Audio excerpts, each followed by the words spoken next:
Hello student, एक बार फिर से आप सभी का स्वागत है make it easy skills online platform पे।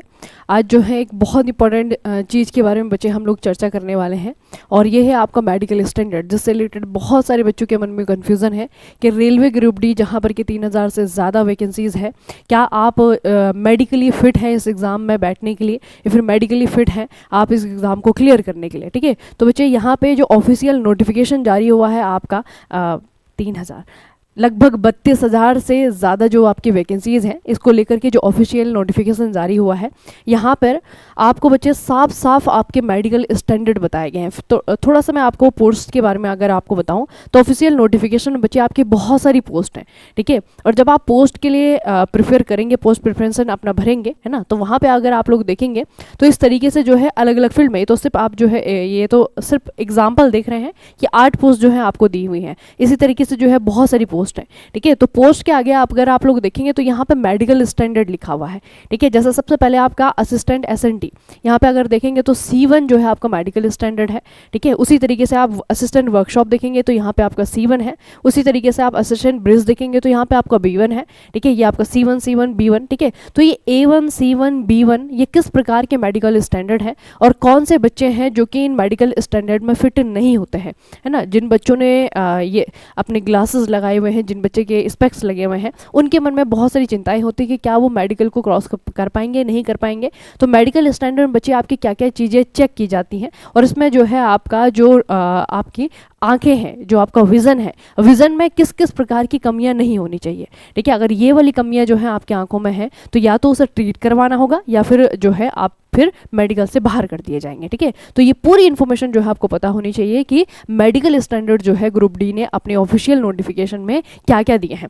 तो जैसे मैंने आपको कहा कि जब आप पोस्ट भरेंगे, जब आप देखेंगे कौन सी पोस्ट के लिए मुझे फिल करना है, तो वहाँ पे ये ज़रूर देख लेना कि उसका मेडिकल स्टैंडर्ड क्या है। ठीक है, और ये A1 का मतलब क्या है, B1 का मतलब क्या है, मैं अभी आपको समझाती हूँ कि ये मेडिकल स्टैंडर्ड है क्या। ठीक है, सबसे पहले बच्चे आपका जो मेडिकल स्टैंडर्ड है ये है आपका A2 का। ठीक है, ये है आपका A2।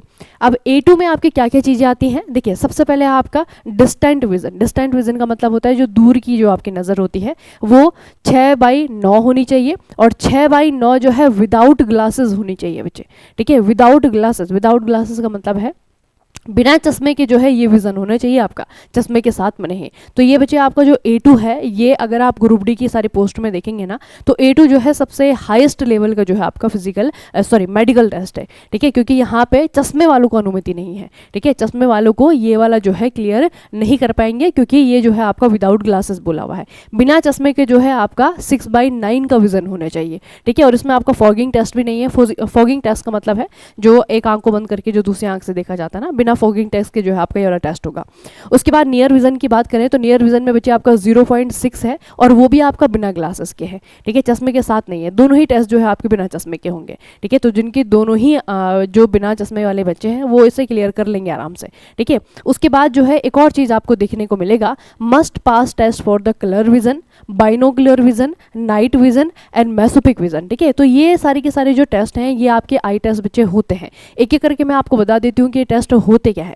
ध्यान से देखिएगा, ये टेस्ट आपके क्या होते हैं। सबसे पहले बच्चे आपका नियर विजन है। नियर विजन में आपका क्या होता है कि जो छोटे छोटे अक्षर लिखे जाते हैं ना, वो जो है आपको पढ़ाया जाता है कि नज़दीक की आपकी जो नज़र है वो साफ है या नहीं है ना। तो नियर विजन जो है आपका यही हो गया कि जो सामने की चीज़ें हैं वो कितनी क्लियर आपको हो रही हैं। ठीक है, ये आपका नियर विजन हो गया। जो डिस्टेंट विजन है, जो दूर रख करके जो आपको पूरा चार्ट पढ़ाया जाता है, और इसमें देखिए 6/9 अगर आपको देखना है बच्चे, ये रही आपकी 6/6 का मतलब क्या है, ये 6 लाइन है और आपने जो है 6 की 6 लाइन जो है बिना चश्मे की पढ़ ली। इसका मतलब क्या है, विदाउट ग्लासेस जो है आपका 6/6 का विजन है। ठीक है, ये इस तरीके से जो है आपकी बढ़ती जाती है। 6/9 अगर आप लोग देखेंगे तो ये जो है अगर आप 6 में से जो है 5 लाइन पढ़ ली, है ना, तो ये जो है आपका बच्चे विजन इस तरीके से टेस्ट किया जाता है। ठीक है, और ये जो A2 है, A2 में जो है ये सारी की सारी लाइन आपको पढ़नी होती है बिना चश्मे के। चश्मे के साथ में तो पढ़ लेते हैं बच्चे, ठीक है, लेकिन बिना चश्मे की सारी लाइन दिखती है नहीं दिखती हैं, दूर की जो नज़र है उसको इस तरीके से टेस्ट किया जाता है। ठीक है, तो ये डिस्टेंस विजन हो गया, ये आपका नियर विजन टेस्ट हो गया। उसके बाद जो आपका टेस्ट आता है वो बहुत इंपॉर्टेंट टेस्ट है और बहुत सारे बच्चे जो हैं इसमें जाकर के फेल हो जाते हैं। उनको दूर का भी सब दिखता है, उनको पास का भी सब दिखता है, और ये आपका है कलर विजन जिसमें पास नहीं हो पाते हैं। और ये वाली बच्चे एक ऐसी कंडीशन है जो कि ठीक नहीं होती है, ठीक है। इसका दुनिया में कोई इलाज नहीं है, ये आपका हेरिडिटरी होता है, ठीक है। जिसको हो गया, इसका कोई इलाज नहीं है ना, ये प्रैक्टिस करने से भी नहीं होता है। ये जो है कहीं ना कहीं बच्चे इसमें फंसी जाते हैं। ये आपका कलर विजन है, इसे वर्णांधता कहा जाता है, ठीक है। तो बेसिकली बच्चे आपको इस तरीके से ना आपको ये राउंड राउंड शेप में दिख रहे हैं और बहुत सारे कलर जो हैं आपको इसके अंदर फिल हुए दिख रहे हैं, और इन्हीं कलरों में से कहीं पे जो है नंबर लिखा है। जिसको कलर विजन होगा, अभी मैं आपको ये बता रही हूँ, तो आपको नहीं दिखेगा बच्चा। जैसे कि मुझे नहीं है तो मुझे दिखाई दे रहा है कि इसके अंदर 12 लिखा हुआ है। अगर आप ध्यान से देखेंगे ये जो है 12 लिखा हुआ है, ये जो है आपका 8 लिखा हुआ है, ठीक है। ये जो है आपका 6 लिखा हुआ है, ये आपका 29 लिखा हुआ है, ये आपका 57 लिखा हुआ है, इस तरीके से, है ना। और ये जो इसकी जो क्या कहते हैं, ये जो डिफ़िकल्टी है ये बढ़ाते रहते हैं, तब जो है आपका कलर विजन टेस्ट किया जाता है, ठीक है। तो कलर विजन जो है आपका आंखों का एक ऐसा कह सकते हैं कि ऐसा इफेक्ट है, एक ऐसी बीमारी है जो ठीक नहीं होती है, ठीक है। और कलर विजन वाले A2 को पास नहीं कर पाएंगे। जिनका A2 है ना, A2 जो A2 वाली पोस्ट होंगे उसके लिए जो है वो एलिजिबल नहीं होंगे। ये बात बच्चे ध्यान में रखिएगा, ठीक है। तो कलर विजन का टेस्ट जो है आपका इस तरीके से होता है, ठीक है। इसके अंदर जितने भी आपके नंबर लिखे हुए हैं ना, वो आपको क्लियरली दिखने चाहिए, वो आपको पढ़ाए जाते हैं और आपको पढ़ना आना चाहिए, ठीक है। क्योंकि कलर विजन में बच्चे को, जो बच्चा होता है कलर विजन वाला, उसको हरा जो कलर होता है, रेड जो कलर होता है ना, उसके जो बाकी उसके अलग अलग स्पेक्ट्रम वाले कलर होते हैं उनमें उसको डिफरेंस नजर नहीं आता है, इसीलिए वो अंदर के शब्द को नहीं पहचान पाता है, ठीक है। तो अंदर जो आपका नंबर लिखा हुआ है 15 है, 3 है, 5 है, ये उसे नहीं देखने को मिलेंगे। हमें तो क्लियरली दिख रहा है ना, लेकिन जो कलर विजन वाला होगा वो उसे नहीं दिखाई देते हैं बच्चे। अगला जो है आपका बाइनोकुलर विजन है। इसके लिए कुछ टेस्ट होते हैं, जैसे कि जो आपकी दोनों आंखें हैं वो एक ही डायरेक्शन में सही से देखती हैं नहीं देखती हैं, ठीक है। बाइनोकुलर में बच्चे आपके अलग अलग प्रकार के हैं। जो बाइनोकुलर विजन है डिसऑर्डर, वो इस तरीके से अलग अलग प्रकार का है। जैसे कि सबसे पहले अगर आप देखेंगे तो स्टोरोपिया है, एक आंख जो उसकी लोकेशन है वो दूसरी आंख से थोड़ा सा अलग होती है ना। तो बाइनोकुलर के लिए जो है आपके सारे के सारे टेस्ट किए जाते हैं। वो भी जो है आपका ये बहुत ज़्यादा बच्चों में नहीं होता है, ठीक है, कम ही बच्चों में होता है ये, ठीक है। तो बाइनोकुलर विजन जो है आपका इस तरीके से होता है। ये देखिए आपका ये रिफ्रैक्टिव हो गया, ये आपका स्ट्रैबिस्मिक हो गया, ठीक है। तो इस तरीके से जो है अलग अलग प्रकार के इसके टेस्ट होते हैं। बाइनोकुलर विजन भी जो है आपका अलग अलग प्रकार का होता है। उसके बाद में आपका नाइट विजन है। तो नाइट विजन जो है रात में जो है आपका जो विज़न है, जो नॉर्मल विज़न है बच्चों वो इस तरीके से होता है रात में, ठीक है। जबकि जो नाइट ब्लाइंडनेस जिसको होती है उसको रात में जो है चीज़ें ब्लर दिखती हैं, साफ नहीं दिखती हैं, ठीक है। तो ये हो गया आपका नाइट ब्लाइंडनेस। तो नाइट ब्लाइंडनेस का टेस्ट भी होता है। उसके बाद में जो है आपका एक मेसोपिक विज़न होता है, जैसे कि ट्विलाइट विज़न भी कहा जाता है। चीज़ें क्लियर नहीं दिखती हैं, ठीक है। ये दिन रात वाला सवाल नहीं है। जो चमकीली चीज़ें हैं, ज़्यादा जो है हाईलाइटेड चीज़ें होती हैं, ठीक है, वो जो है चीज़ें फॉग के साथ में जैसे एक धुंधलापन जो है चीज़ों में दिखाई देता है, वो क्लियर जो है नहीं दिखने को मिलती हैं, ठीक है। जैसे यहाँ पे दिख रहा है ना बच्चे, ये आपका बल्ब है तो बिल्कुल क्लियरिटी से दिख रहा है कि हाँ बल्ब है ना। उसी तरीके से बाकी जो वस्तुएं हैं वो भी बिल्कुल क्लियर दिखाई देती हैं। लेकिन अगर किसी को मेसोपिक विजन है या फिर किसी का जो है ट्विलाइट विजन है, तो ट्विलाइट विजन का मतलब यही है कि चीज़ें दिख रही हैं प्रॉपर, लेकिन उसके साथ में जो है एक धुंध भी दिख रही है, ठीक है। तो इसे कहा जाता है आपका मेसोपिक विजन। इसका भी टेस्ट होता है, ठीक है। तो ये जो है आपका A2 के स्टैंडर्ड में आपको बता रही हूँ। उसके बाद A3 की बात करें तो A3 में बच्चे देखिए सारे के सारे वही टेस्ट हैं। कलर विजन भी है, बाइनोकुलर है, नाइट विजन भी है, मेसोपिक विजन भी है, ठीक है। लेकिन यहाँ पे आपका डिफरेंस आ जाता है अगर आप ध्यान से देखेंगे, विद और विदाउट ग्लासेस, ठीक है। जो चश्मे वाले बच्चे हैं, लेकिन चश्मे वाले बच्चों की भी जो है आपकी पावर अलग अलग होती है।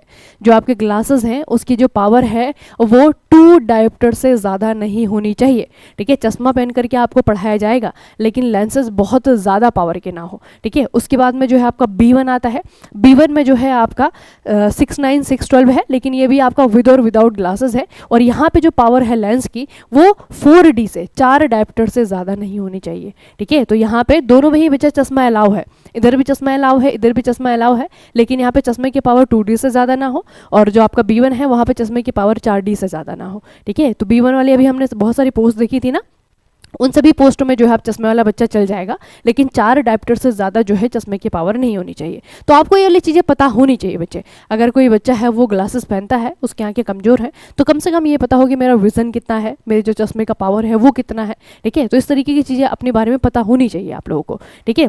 उसके बाद जो है आपका A3 में तो सारी के सारे वही टेस्ट हैं। B1 में जो है आपका वही कलर विज़न भी है, बाइनोकुलर भी है, नाइट विज़न भी है, मेसोपिक भी है ना। तो आंखें अगर ठीक है, चश्मा पहनते हैं नहीं पहनते हैं, लेकिन अगर कलर विज़न अगर है ना बच्चे, तो ना A2 वाले पोस्ट के लिए एलिजिबल है, ना A3 वाले पोस्ट के लिए एलिजिबल है, और ना ही जो है B1 वाले पोस्ट के लिए एलिजिबल है, ठीक है। हालांकि बहुत कम बच्चे की परसेंटेज होती है कलर विज़न में, लेकिन ये आपको थोड़ा सा याद रखना है। ये देखिए बच्चे, जैसे मैंने आपको एग्जाम्पल के लिए बताया था ना, ये B1, तो कलर विज़न वाला बच्चा जो है इन सारी पोस्टों से जो है आपका ये इनमें से कोई भी पोस्ट के लिए नहीं भर पाएगा, क्योंकि ये सारी की सारी B1 वाली हैं।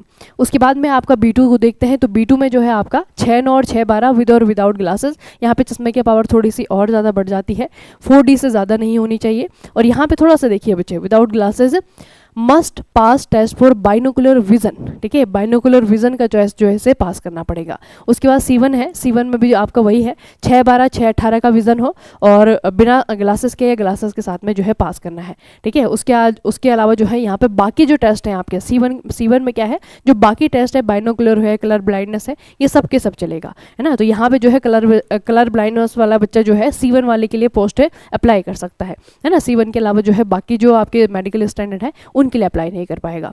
उसके बाद C2 है, C2 में आपका क्या है, डिस्टेंट विजन जो है आपका विद और विदाउट ग्लास 6-12 का दिया हुआ है, ठीक है। इतना तो पढ़ ही सकता है, मतलब बिल्कुल ही आपका 0 के बराबर है ना। तो C2 जो है आपका एक मात्र का नाम मात्र का जो है आपका एक टेस्ट है ना। तो बेसिकली बच्चे आप ज़्यादातर जो है आपकी जो पोस्ट हैं वो B1 वाली कैटेगरी की हैं और आपकी C1 वाली कैटेगरी की है। ज़्यादातर जो आपकी रेलवे ग्रुप डी की जो आपके पोस्ट है ना, उसमें आपका B1 मांगा हुआ है, तो C1 मांगा हुआ है। तो B1 में थोड़ी सी अच्छी जो है आपकी आँखें होनी चाहिए, चश्मे चलेंगे, है ना। B1 में भी आप लोगों ने देखा कि चश्मा तो चलेगा, लेकिन उसमें एक चीज़ लिखा हुआ है B1 में कि जो लेंस है वो 4 डायप्टर से ज़्यादा नहीं होना चाहिए, ठीक है। तो ये डिफरेंस है, और चश्मे वाले भी जो है पोस्ट रेलवे ग्रुप डी के पोस्ट के लिए अप्लाई कर सकते हैं, बशर्ते कि बाकी जो आपके बच्चे हैं, जैसे कि कलर विज़न वाले बच्चे हैं, थोड़ा सा बाइनोकुलर विज़न अगर किसी का है ना, मेसोपिक विज़न है, तो फिर जो है उनको थोड़ी सी दिक्कत हो सकती है। तो अपनी आँखों का चेकअप आपको करवाना है, आपको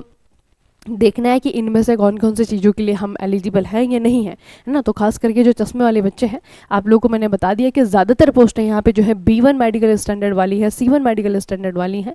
तो थोड़ा सा टेंशन मुक्त हो जाइए और अपनी जो है पढ़ाई पे ध्यान दीजिए, है ना। CBT में जो भी आपका नॉन टेक्निकल सब्जेक्ट है उनके लिए प्रिपेयर करिए और अच्छे से जो है पढ़ाई करते रहिए, ठीक है। जो आपके कलर ब्लाइंड वाले बच्चे हैं, ऐसा नहीं है कि आपके लिए कोई पोस्ट नहीं है, आपके लिए भी पोस्ट हैं बच्चे, है ना। तो उनको थोड़ा सा ढूंढ के निकालना पड़ेगा कि ये वाली जो आपकी मेडिकल स्टैंडर्ड वाली जो पोस्ट हैं वो कौन सी हैं, उसी के लिए आप लोग एलिजिबल हैं, ठीक है। उसके लिए जो है आपको प्रिपरेशन करनी है।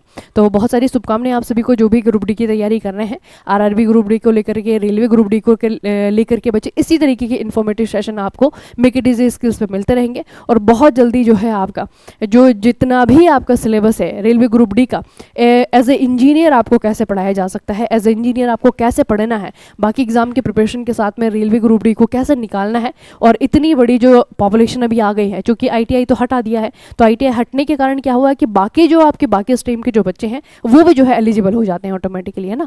तो कैसे जो है उन लोगों के साथ में फाइट करनी है, किस तरीके से अपनी स्ट्रेटेजी रखनी है, कैसे जो है आपको पढ़ना है, इन सभी चीज़ों को लेकर के जो है मेक इट इजी स्किल्स जो है आपके साथ में बहुत सारी वीडियो शेयर करने वाला है, बहुत सारी फ्री क्लासेस आपको देने वाला है। तो अगर अभी तक आप लोगों ने सब्सक्राइब नहीं किया है तो सब्सक्राइब कर लीजिए, चैनल को शेयर कर लीजिए जो है आपके बाकी जो साथी हैं, ठीक है, जो IIT वाले हैं, जो और अभी तो ITI का बचे या फिर कोई औचित्य फिलहाल रहा नहीं है ना ग्रुप डी में, तो उसके पीछे भी खैर बहुत सारे रीज़न है। तो अभी तो 10th पास वाले बच्चे हैं, तो खूब सारी भीड़ आपको देखने को मिलेगी, खूब सारा कंपटीशन आपको देखने को मिलेगा, ठीक है। और अगर जो है अभी बहुत सारी चीज़ें हैं, ITI को की मांग की जा रही है या फिर पोस्ट बढ़ाने की मांग की जा रही है, तो अगर आप बच्चे इन दोनों में से ही अगर किसी भी प्रकार की पोस्ट के लिए, किसी भी प्रकार की प्रोसेस के लिए या फिर फर्दर जो है किसी भी प्रकार की मांग के लिए अगर आप किसी भी प्रकार के आंदोलन में अभी एक्टिव हैं या फिर किसी प्रकार का जो है है बच्चों के द्वारा कोई चीज़ मांग जो है गवर्नमेंट से की जा रही है, तो उस मांग में जो है मेक इट इजी स्किल्स हमेशा आपके साथ रहेगा। ठीक है, और जो भी जैसे ITI की पोस्ट हैं, तो ITI की पोस्ट जो है आपकी निरंतर रहनी चाहिए थी। जैसे 10th पास कर दिया है सभी के लिए, तो उसमें थोड़ा सा क्या हो जाता है कि कंपटीशन बढ़ गया है, तो जो स्किल्ड वाले बच्चे हैं, स्किल वाले बच्चे जो है आपका थोड़ा सा पीछे हो जाते हैं ना। तो कंपटीशन बढ़ने के कारण जो है आपका, और ऊपर से पोस्ट जो है इतनी ज़्यादा नहीं आई है। कहाँ कायस लगाए जा रहे थे कि लगभग 50,000 से ज़्यादा जो है आपकी पोस्ट आई हैं, है ना, और उसमें से जो है आपका सिर्फ 30,000 करीबन पोस्ट है। तो काफ़ी ज़्यादा जो है बच्चों को निराशा हाथ लगी है, और बहुत सारा क्राउड बच्चे आपको इस एग्ज़ाम में देखने को मिला है, क्योंकि 10th बेस हो गया है। 10th बेस का मतलब है कि ये डिप्लोमा वाला भी भर सकता है, BTech वाला भी भर सकता है ना, किसी ने भी ग्रेजुएशन वाला भी भर सकता है। तो बहुत सारी जो है अब अपॉर्चुनिटीज़ जो है, एक मतलब प्लेटफॉर्म जो है इन्होंने बना दिया है सभी के लिए, है ना। तो अगर आप किसी प्रकार के बच्चे किसी भी प्रकार के इस प्रकार की मांगों में अगर एक्टिव हैं, कर रहे हैं, तो लगातार जो है उस चीज़ के लिए जो है अपनी आवाज़ तो उठानी है, साथ में जो है एग्ज़ाम के लिए प्रिपेयर होना है, क्योंकि गवर्नमेंट झुके या ना झुके वो हमें नहीं मालूम है ना। अगर चेंज किया जा सकता है तो चेंज होगा, नहीं किया जा सकता है तो चेंज नहीं आएगा, है ना। तो अगर इन केस अगर चेंज नहीं आया और हम जो है सिर्फ इन्हीं चीज़ों में लग गए, तो फिर हमारी पढ़ाई छूट जाएगी, और जो मौके थे भी हमारे पास में वो भी छूट जाएंगे ना। तो अपनी दोनों ही चीज़ों को लेकर के बच्चे आपको थोड़ा सा बैलेंस बना करके चलना है, अपनी प्रिपरेशन को भी कंटिन्यू रखना है, और इस तरीके की चीज़ों में जो है सक्रिय रहना है। ठीक है, चलिए फिर आज के सेशन को यहीं पे समाप्त करते हैं। बहुत जल्दी जो है ग्रुप डी के जो सेशन है, सारे के सारे जो ये नॉन टेक्निकल जो सब्जेक्ट हैं आपको पढ़ाए जाएंगे, यूट्यूब पर बिल्कुल फ्री में पढ़ाए जाएंगे। आप लोग जो है जुड़े रहिएगा मेक इट इजी स्किल्स के साथ में। चलिए मिलेंगे फिर इसी तरीके से इन्फॉर्मेटिव वीडियोज़ में। धन्यवाद।